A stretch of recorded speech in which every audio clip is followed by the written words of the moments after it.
السلام علیکم دوستو، آج میں آپ کے سامنے دو بھائیوں کا قصہ لے کر حاضر ہوا ہوں۔ ایک شہر میں دو بھائی رہتے تھے۔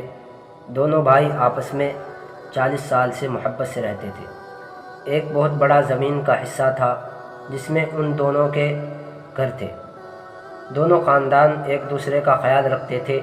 ان کی اولادیں بھی آپس میں پیار و محبت سے رہتی تھی۔ ایک دن دونوں بھائیوں میں کسی بات پر اختلاف ہو گیا اور اختلاف ایسا بڑھا کہ نوبت گالی گلوچ تک آ پہنچی۔ چھوٹے بھائی نے غصے میں ایک مزدور کو بلایا اور دونوں گھروں کے درمیان ایک گہری اور لمبی کھائی کھدوائی اور اس میں قریبی نہر کا پانی چھوڑ دیا تاکہ ایک دوسرے کی طرف آنے جانے کا راستہ ہی نہ رہے اور نہ بول چال ہو سکے۔ اگلے دن بڑے بھائی نے ایک مستری کو اپنے گھر بلایا اور کہا کہ وہ سامنے والا مکان میرے چھوٹے بھائی کا ہے جس سے آج کل میرا جھگڑا چل رہا ہے اور بول چال بند ہے۔ اس نے میرے اور اپنے گھر کے درمیان جانے والے راستے پر ایک گہری کھائی بنا کر اس میں پانی چھڑوا دیا ہے۔ میں چاہتا ہوں کہ میرے مکان اور اس کے مکان کے درمیان تم 8 فٹ اونچی دیوار تعمیر کر دو تاکہ نہ میں اس کی شکل دیکھوں اور نہ ہی اس کا گھر میری نظروں کے سامنے آئے، اور یہ کام جتنا بھی جلدی ہو سکے مکمل کر دو، جس کی میں تمہیں منہ مانگی اجرت دوں گا۔ مستری نے سر ہلاتے ہوئے ہاں کہا اور مزید کہا کہ مجھے پہلے آپ وہ جگہ دکھائے جہاں سے مجھے دیوار کو تعمیر کرنا شروع کرنا ہے تاکہ ہم پیمائش کے مطابق بازار سے سامان لا سکیں۔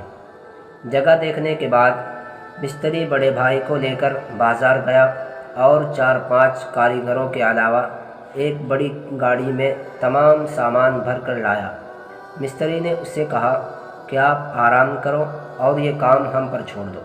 مستری اپنے مزدوروں اور کاریگروں سمیت پورا دن اور پوری رات کام کرتا رہا۔ جب صبح بڑے بھائی کی آنکھ کھلی تو وہ یہ دیکھ کر ہکا بکا رہ گیا کہ وہاں 8 فٹ تو چھوڑو 1 فٹ کی بھی دیوار نہیں ہے، بلکہ وہاں پر کوئی اور چیز ہے۔ غور کرنے پر معلوم ہوا کہ وہاں تو ایک بہترین پل بنا ہوا تھا۔ مستری کی اس حرکت پر وہ بہت غصہ ہوا اور جیسے ہی اس پل کے قریب پہنچا تو دیکھا کہ پل کی دوسری طرف اس کا چھوٹا بھائی کھڑا ہوا اس کی طرف دیکھ رہا ہے۔ تھوڑی دیر وہ خاموش کھڑے رہے، کبھی کھائی اور کبھی اس پر بنے پل کو دیکھتے چھوٹے بھائی کی آنکھوں آنسو آ گئے کہ میں نے باپ جیسے بھائی کا دل دکھایا ہے، مگر اس کے باوجود وہ مجھ سے تعلق نہیں توڑنا چاہتا ہے۔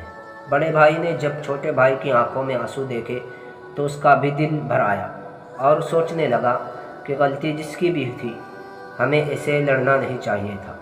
دونوں اپنے اپنے دل میں شرمندہ ہوئے اور دونوں ایک دوسرے کے گلے لگ کر رونے لگے۔ ان دونوں کو دیکھ کر ان کے بیوی بچے بھی اپنے گھروں سے نکل کر بھاگتے ہوئے آئے اور شور مچاتے ہوئے پل پر اکٹھا ہو گئے۔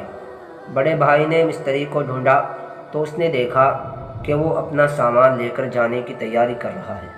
بڑا بھائی جلدی سے اس کے پاس گیا اور کہا کہ اپنی اجرت تو لیتے جاؤ۔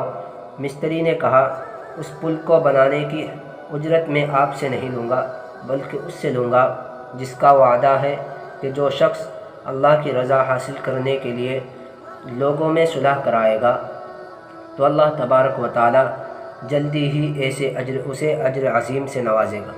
یہ کہہ کر مستری نے اللہ حافظ کہا اور چل دیا۔ سامعین کرام، ہماری بھی یہی کوشش ہونی چاہیے کہ جس طرح اس مستری نے لوگوں کے درمیان پل بنائے، ہم بھی ایسے ہی لوگوں کے درمیان پل بنائیں۔ اب چلتے ہیں۔ السلام علیکم۔